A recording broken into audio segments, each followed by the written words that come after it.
This is Killer Innovations, a show about ideas, creativity, and how you can innovate. Welcome to the Innovator's Garage, where you learn to create your next game-changing killer innovation.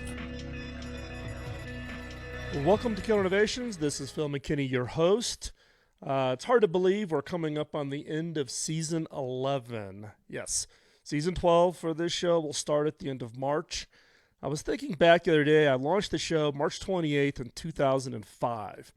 Have to keep reminding people that I've been podcasting before iTunes. And since July of this year, we are now nationally syndicated on BizTalk Radio, carried on about 30 stations or so across the country.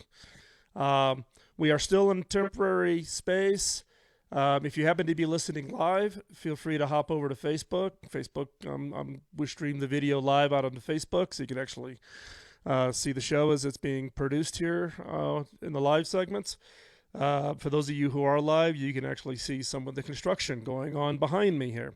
Hopefully, we will be in the new studio by February 28th. That's the target date for the first show to be produced under the new studio. So back to the history of this show here. The motivation, or the original motivation for this show, was really as a result of my mentor, Bob Davis.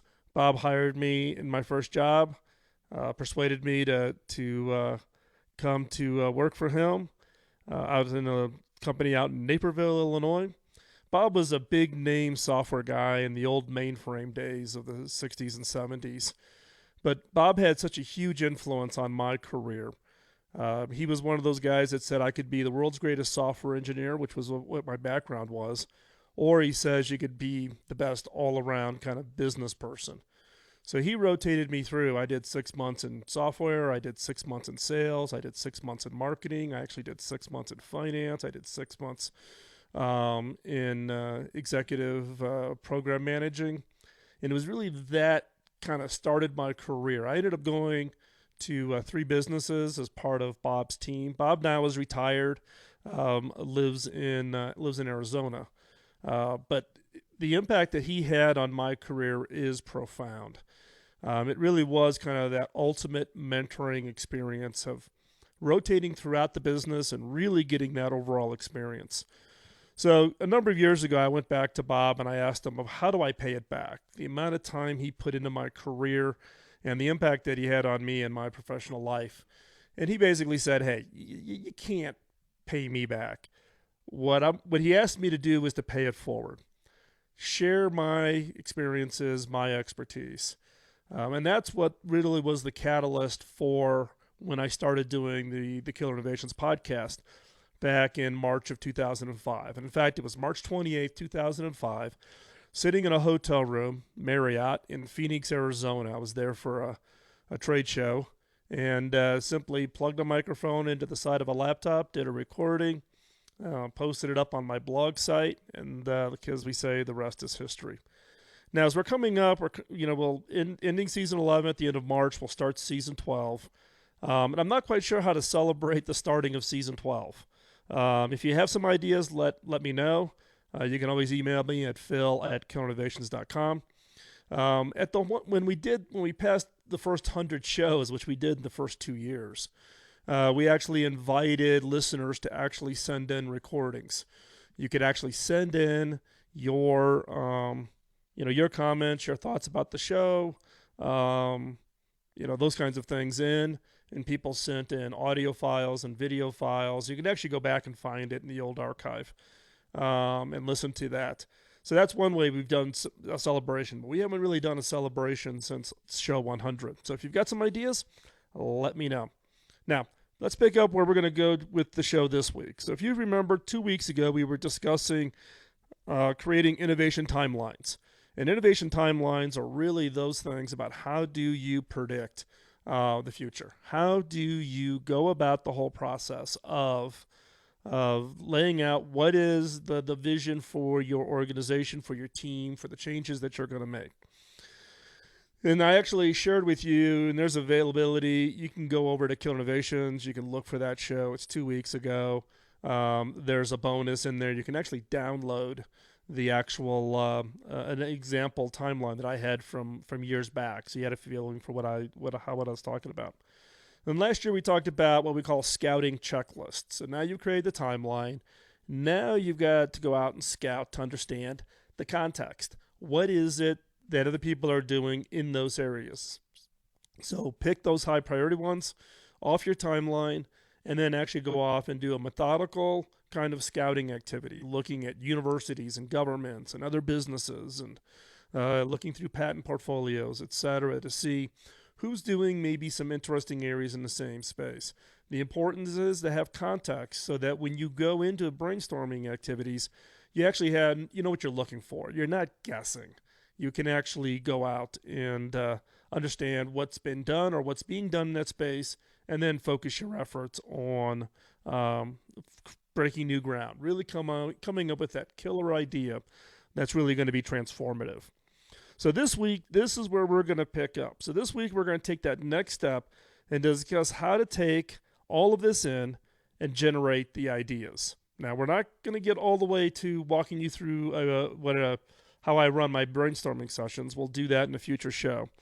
But what we're going to talk about is kind of look back to see how most people run their brainstorming activities and why those are not the best ways to do it. I'm going to share with you the 6 golden rules for brainstorming, and these are kind of the rules that I've just learned through hard knocks, having done literally, hundreds of brainstorming activities for myself, for the businesses I've been involved in, outside businesses that I help and advise. And then the last is we'll talk about leadership role. If you're going to lead it, if you're leading a brainstorming session, that's a lot of responsibility. You've got to treat it seriously, and you've got to prepare. So we're going to talk about the historical look at brainstorming sessions. I'm going to share with you the 6 golden rules of brainstorming that I've come up with over my years, and then we're going to talk a little bit about leadership, and that should take us through the rest of this show. So let's take a step back. In my experience, most brainstorming sessions fail because they lack an effective plan. Basically, most organizations treat it like a meeting. They have no agenda. There's no stated objective. Now, recently I sat down with a friend. I'll just call him David. Names changed to protect the innocent. As he told me about, he was basically trying to work on his own brainstorming ideas for his company. Now, many companies think they have a plan simply by the fact that they sent out a meeting invite. That's not the case. Now, he was frustrated because he thought he put a lot of time and thought into organizing the brainstorming session, but he didn't see really any kind of substantial results. So I asked him to walk me through, share with me, how did you do it? What were the steps you went through?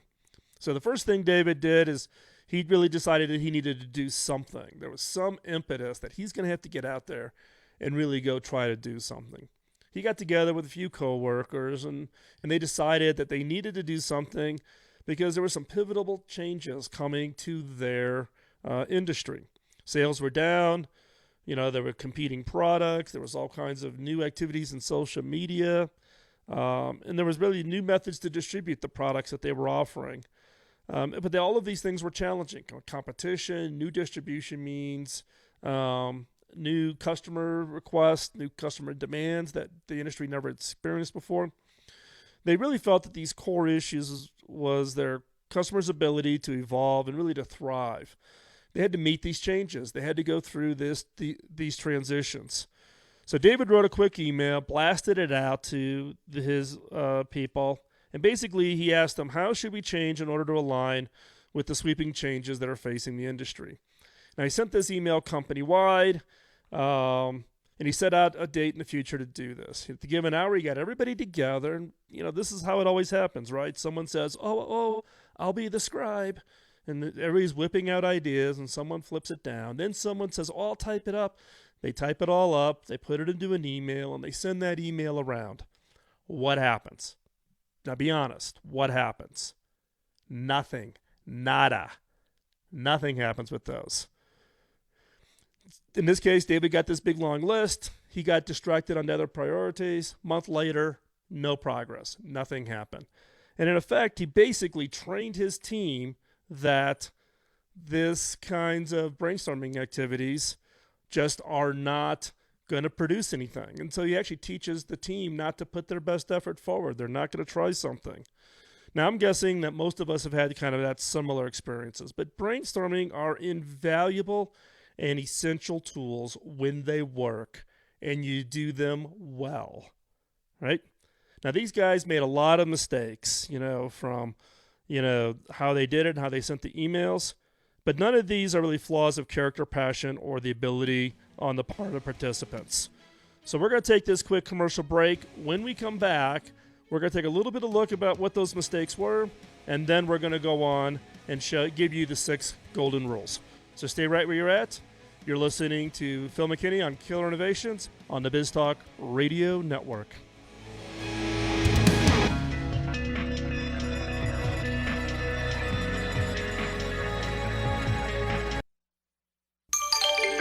BizTalk Radio.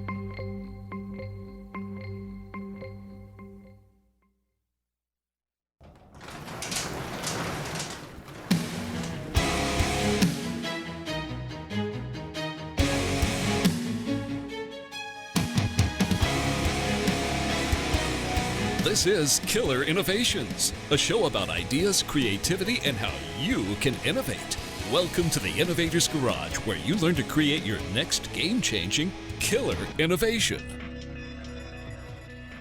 Welcome back to Killer Innovations. We are discussing the processes, or really the failings, of brainstorming. Now, we've all heard the term. We've all been part of those groups.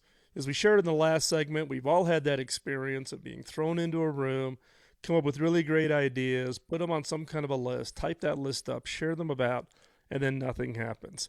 There are just some simple inherent weaknesses in the way brainstormings have been done in the past. And this is really the status quo. We've all learned, we've all experienced it, or we've been asked by our boss to run brainstorming sessions.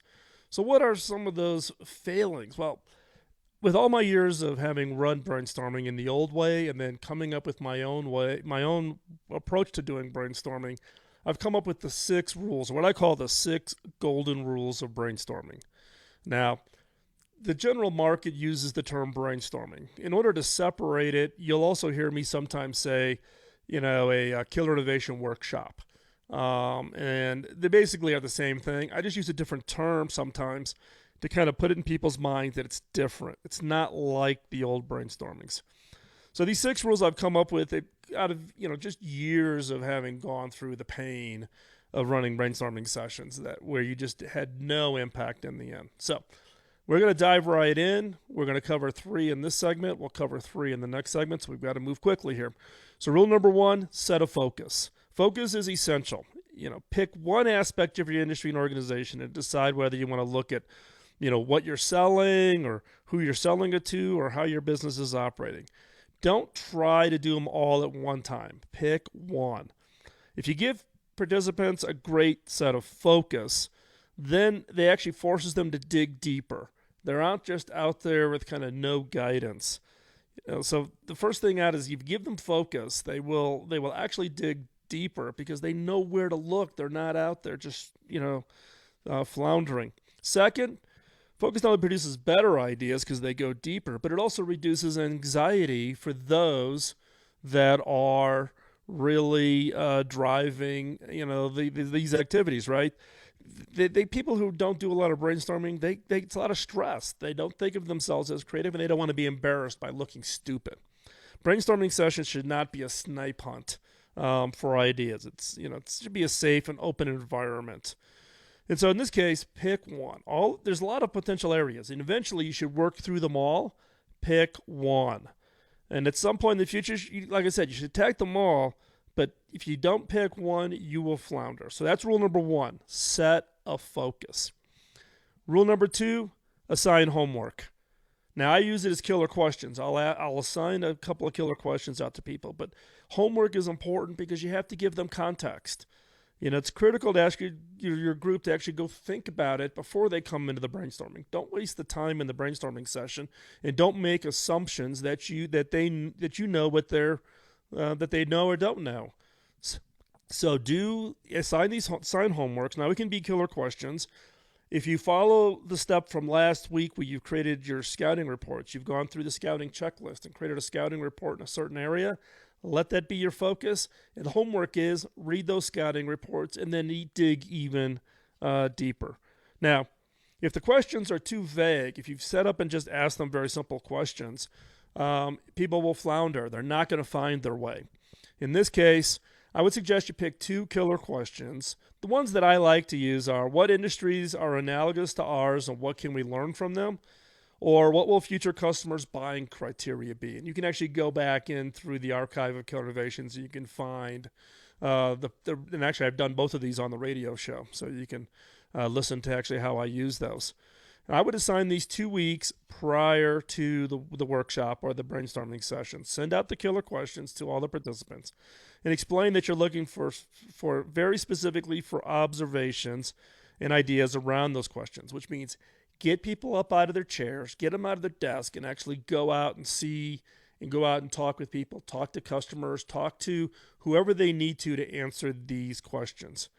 And be clear that you're assigning this as homework and that the homework requires that they got to get out there and do that, and they've got to report back when the brainstorming session. So right out of the gate, 2 weeks prior to the brainstorming session, assign them a couple of killer questions or however you want to have them do the homework, with the expectation when they come in, they're going to share observations. They're not going to share readings. They're not going to share clippings from what they read online. They're actually going to go out and talk to people. Critical. And then rule number 3 is encourage investigation. Now, everybody's busy, right? We all work all day. We have to go to industry events. Look, I'm off to the TED conference immediately. As soon as I get done with this show, I'm standing up, I'm in the car, and I've got to dash to the airport to make my flight. Now, on weekends, we kind of sit around and, we work on our own personal stuff. I think the challenge being, though, is that if you don't get specific in the questions, we tend to want to apply our own experiences, our own perspectives that we know, they're customers. Oh, I've been in this industry for 20 years. I know exactly what the customers want. Or, hey, I'm a typical customer. This is what I would want. In fact, years ago in my when I was CTO at HP, I sat in an engineering review, and this engineer was pitching an idea, and I got to the end, and I didn't quite get the idea. I'm like, well, why would you want to put that feature in this product? And he goes, oh, because I want it. This is something that I personally want. And I'm like, no, that's great. You've now designed a product for the 47,000 engineers at HP because they're the only ones that are going to be able to figure out how to use this thing. So be careful. You can't always be, you can't view yourselves. You got to go out and do those observations. You got to engage. You got to do your own investigation. Don't fall back on your own biases. And what you'll find is that when you get out there and you really start digging into and you do your own investigation, don't trust anything you've read. Don't trust anything you've come up with or things that you feel for yourself, because we all suffer from what we call confirmation bias.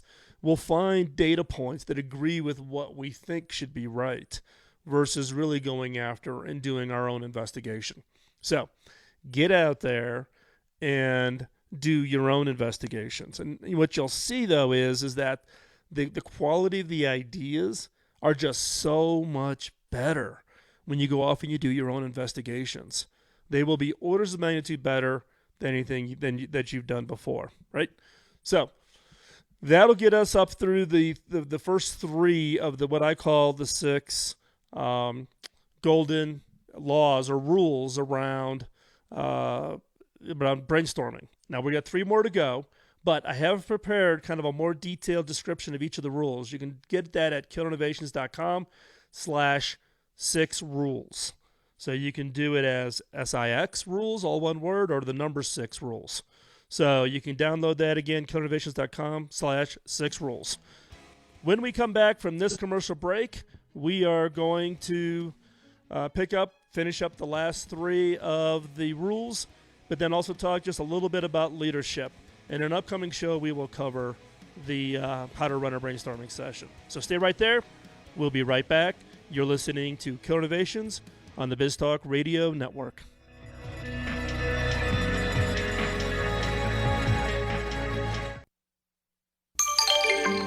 Biz Talk Radio.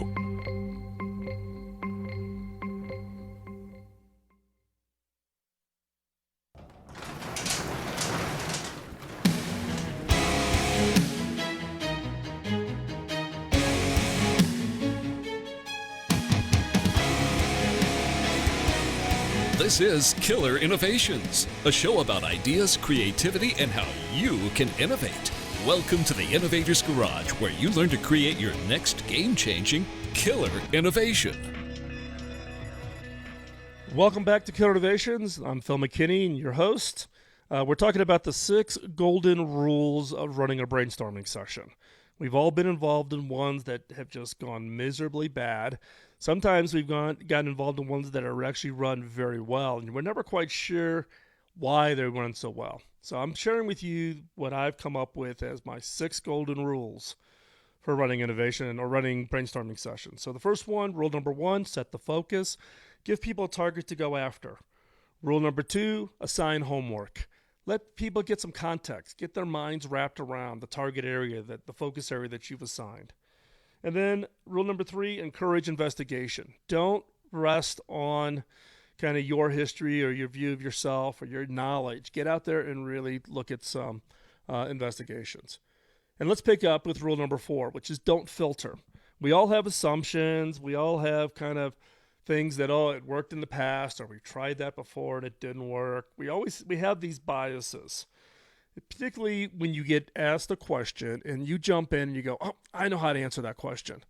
That should be your red flag that bias is kicking in. Do not filter. The whole point of getting into a brainstorming session is to come up with something new. Don't answer it with the obvious answer.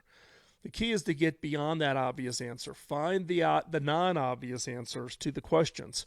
Because guess what? Your competition, they are going to come up with that obvious answer. They're going to stop there. They're going to focus. Those killer ideas, those things that create game-changing innovations are those non-obvious answers. So rule number 4, don't filter. Don't let your bias kick in and start filtering out assumptions, or you think you already know how to answer the homework assignment that you were given as part of rule number 2. Don't. Stick with it. Rule number 5, set a schedule for generating ideas and stick to it. Now, a lot of people will sit back and tell themselves, I'll when I have time for it, I'll get to it. I'm going to put it off on my to-do list. But the odds are you're never going to get back to it unless you're in this game. Like for me, I have a daily regiment of how I generate ideas, whether that's ideas for myself, ideas for the company where I'm CEO, or ideas for other companies that I'm helping out. I have a daily regiment where I am constantly developing and coming up with those new ideas. So the key here is that you need to set aside time. Now, that could be 15 or 30 minutes a day to really focus on that ideation. In the last segment of the radio show, we typically will go into what we call the killer question, and I encourage you, just take 10 minutes a day. So it's kind of like getting exercise in the gym. If you just can do 10 minutes a day and you do it for 30 days, it becomes a habit. Then you can make it to 15 minutes, and then you can make it to 30 minutes. And just think, if you could really exercise that creative muscle, how many ideas and how many great killer ideas you can come up with. Now, the key when you're running a brainstorming session is set the schedule. Don't let it just ramble on for hours and hours and hours. Time, people will start running out of that energy. It's better to break it down into smaller sessions. You don't want to you don't want to cause it to be stretched out where people are just kind of floundering. You want to kind of end on that high note when people's energy is really good and people are pretty satisfied. But I've seen brainstorming sessions go on for 3 or 4 hours into generating ideas. And I don't know, man, I don't know how my brain would work for 3 to 4 hours. So you need to time it based on energy. You can split it up into multiples, but you need to set the schedule. You need to set the schedule for yourself. If you're doing it for yourself, you need to set a schedule for your organization. And you may just want to say, once a month, you're going to hold a brainstorming session and you're going to change the topics. You're going to change the homework assignments, and you kind of get people into that regiment. That's another option. And then rule number 6, ranking isn't a dirty word. Lots of brainstorming sessions. People come up with all kinds of crazy ideas. We write them all down. type them up, send them around. But there's 200-300 ideas in that. You need to rank them. Now, there's lots of podcasts that I've done for Killer Innovations on how to rank. But, in my previous job at HP, as a CTO role, we would get 2,500 to 3,000 ideas a year. And we would actually have a process to go through and kind of find that proverbial needle in a haystack. And it's not all that sophisticated. It isn't a bunch of financial analysis. It's answering 5 questions. You get a minimum of 8 people to vote. So you're basically laying crowd wisdom, and we ask 5 questions. And the questions are very specifically worded to cause you to kind of ignore your bias and focus on really the quality of the idea. So like I said, there's lots of episodes of the podcast. You can go back and look through the archive. But you need to rank the ideas. Because what you'll find at the end is ranking at the end is actually turns out to be incredibly powerful. You will notice that the attitude of the people when they leave that workshop is that it's not just that we came up with 300 ideas, but we got these 3 ideas that are just really great. And what I found when I do the ranking is I'll get the top 2 or 3% up at the top of the list. There's a big gap, and then the rest of the ideas. And it's that top 2 to 3% of the ideas that you want to take a real hard look at and start the process of moving them through your innovation funnel. But you got to find them. And out of 200 and 300, you do not want it to be a beauty contest. You want to apply some rigor to this, but you want this process to be lightweight enough to where it's not overly burdensome. And I always require at the end of a brainstorming session that all ideas are ranked. So the deliverable at the end of a brainstorming session are those top 2 or 3 ideas coming out of it. So again, in this segment, we talked about rule number 4 was don't filter. Rule number 5 was set a schedule and stick to it. Don't let you just wander off. And then rule number 6 was ranking. Make sure you do the ranking. So what do you need to do now as a leader of a workshop? Now, brainstorming sessions or workshops have multiple elements. You've got the participations, you got to come up with the questions, and so on. But at the end of the day, the quality of the ideas directly relates to the ability to create a highly functional, highly effective group. Recruiting people to the brainstorming session is absolutely critical. And if you're a leader running a brainstorming session, you need to focus on that recruiting. And that includes diversity, not just diversity from an HR perspective, but from diversity from where people were raised, what school do they go to? Are they all born in the U.S.? Do you have people from outside the U.S.? The broader the diversity, the better. So, but the key there is once you've recruited them, then you've also got to prepare them. Now, in the workshops I run, they typically have multiple participants, but the representatives from all the relevant divisions. Not everybody from sales, not everybody from marketing. Again, that plays into the diversity. But this approach also works for small businesses and it works for individual entrepreneurs. I do innovation coaching and innovation mentoring, coaching, helping people long-term on their career basis around innovation, innovation coaching around a specific project, maybe helping someone get ready for a brainstorming session, think through their questions, etc. So don't be discouraged if you're a 1 or 2 person operation thinking, oh my gosh, this doesn't apply to me. It does. You can apply it whether 240,000 employees, such as a company like Hewlett-Packard, or you can apply it to you by yourself sitting at your kitchen table. If you are by yourself, the one suggestion that I would make, though, is get yourself kind of an executive board. It could be your lawyer, your accountant, maybe an angel investor, some other business people in the area that are, that have done this before. Find some of them, and you can actually have them participate in your brainstorming session. Now, I do that for a lot of inventors and small entrepreneurs. And then again, you just get the 2 to 3 people involved, if they're passionate and supporting your effort. So even if you're a small company, brainstorming is actually a great opportunity. In an upcoming show, I'm going to walk you through actually how I run my brainstorming sessions. So follow us over on iTunes, and we'll do that.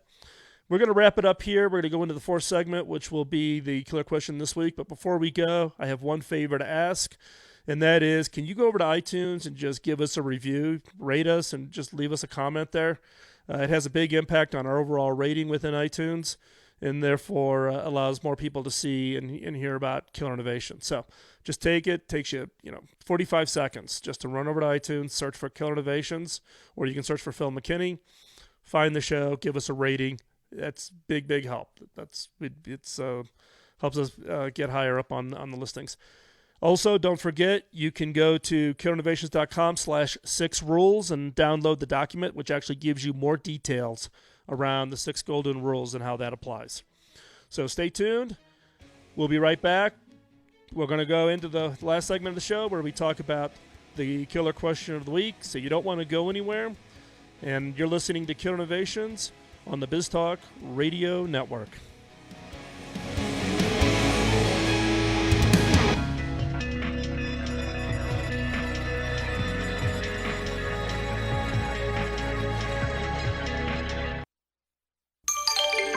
BizTalk Radio.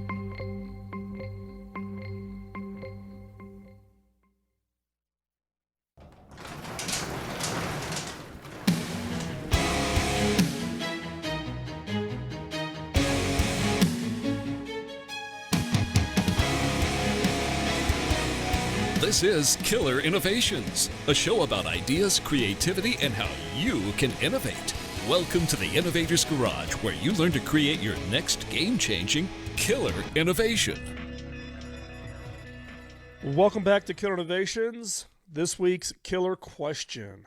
Now, killer questions are those questions that, when asked, cause you to look beyond that obvious answer. They cause you to kind of think more about what it is you're thinking about, whether it be a problem, a product, a new kind of service, the way to look at your customers. So this week's killer question is who do I not want to use my product now, but may want to in the future? Who do you not want to use your product now? Now you're thinking, oh my gosh, why would I ever want that? I want every customer. We tend to assume that any customer is a good customer. But in some cases, you're not in a position where you want them now, but you may want them in the future. So now this is, this is just one of those questions that tend to cause people to kind of just, the brains to fritz out. Now, let me give you an example. Now, do you remember back to dial-up internet service? This is back coming off of mainframes and really before the internet really became accessible to everybody. In the early 90s, companies like AOL and CompuServe, Earthlink, I had my first account was on the Source, and it began offering access to the web, and it was billed by the minute. The more you used it, the more you paid. Logical, right? Now, these three companies essentially offered the same product on the same terms, and very quickly, people who use the service they offer divided into two camps. Now, the majority logged on once or twice a day, checked their email, read some sports stats or gossip, and then logged off. However, a small minority logged in for hours or days at a time, and those people quickly ran up bills into the thousands.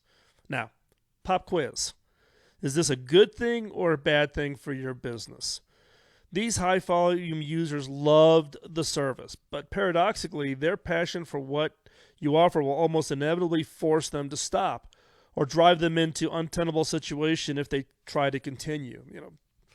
You heard stories of kids staying up all night online and the parents getting these absolutely massive bills.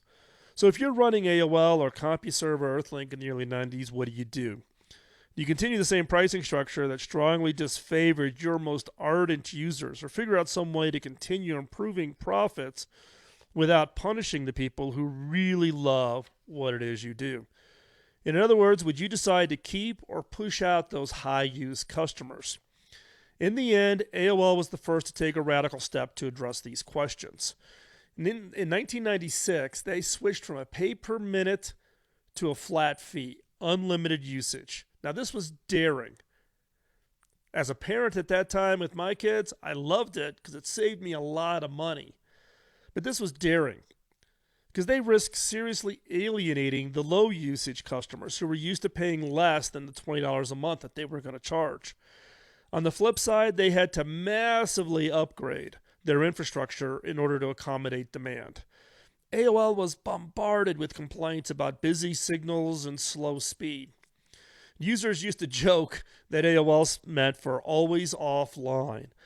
And it used to be that once you got logged in, you never signed out because your odds of getting dialed back in almost was to zero. Now, for a short while, it looked like they might have made a poor decision. However, this new flat rate addressed a fundamental fear that even low-usage customers had with the old pricing formula, namely, not knowing what the monthly bill was going to be. So AOL's new strategy took away the stress that came with worrying about the bill. Parents no longer had to hover over the kids and nag them about getting offline. The result was that the company shot ahead of all the others and became the leading ISP through the early 2000s. The other companies, Earthlink, CompuServe, Prodigy, quickly copied AOL's new pricing structure, but AOL had the huge advantage of being the first mover. Now, in the early days of the mobile phone industry, telecom companies grappled with similar issues on the cell phone. Parents would toss a cell phone into their baby's crib, and dial another phone from it and keep it online all night when the first cell phone guys went to this unlimited usage. And basically, it was tied to this kind of free evenings. This was a big problem in the UK where they were the first to go to the free evenings, and parents were basically tying up the mobile network using their mobile phones as baby monitors. More recently, people have used their smartphones as jury-rigged security systems for streaming live footage in their living rooms or from their offices. And anyone who experienced problem with AT&T's network in urban areas can understand why this might be an issue. So are these customers abusive? Do you want them? Should you penalize them for using vastly more than their share of the network and compromising connectivity for other users? Or if I was still working in the wireless industry, and look, I spent the late 80s, 90s, early 2000s in the wireless industry, I'd be looking for ways to understand and migrate the high-volume users into some form of a different program. You don't want them using the core, but you want to keep them. It's that situation where not now, but soon. And if you want to see an abuse is actually foresight. It's really what you think of as abuse are really the predictors of what's coming next. You just haven't figured out how to separate out them from the other guys and then figure out how do you take advantage of them. So what are some of the sparking point questions? Do you have customers who consistently take more than their share of what you're offering? And is this a problem for you? If it's a problem, why is it a problem? Is it compromising your other customers' experience or taking an inordinate amount of time for you to deal with? And are these people really abusing you and what you do, or have they simply found a new way to use your product? Are they finding value you haven't anticipated, and are they showing you an unanticipated use that you could monetize? So they may not be you may not want them now, but you're going to want them in the future. So don't think of it as abuse. Think of it as opportunity. So as we wrap up this week's show, I want to thank you for taking the time to joining us on Facebook. We're live on Facebook streaming, live on the radio show where you're listening to us on the podcast. So this week, if you like what you heard, jump over to iTunes, give us a rating, rate the show, give us a little bit of feedback. We read them all. If you have questions or comments, send them to me at phil@killerinnovations.com. Also, check it out. We have a bunch of show bonus materials over on the show page. So you can go over to killerinnovations.com, look through the last 3 shows. We're giving away some bonus material to help you in your own efforts. And with that, we're going to wrap up the show here. Really do appreciate you taking the time to join us. Thanks, Jeremiah, for being in the studio and keeping me on track. You're listening to Killer Innovations. Don't let the antibodies get you down. Keep on innovating, and we'll talk to you next week. Bye-bye.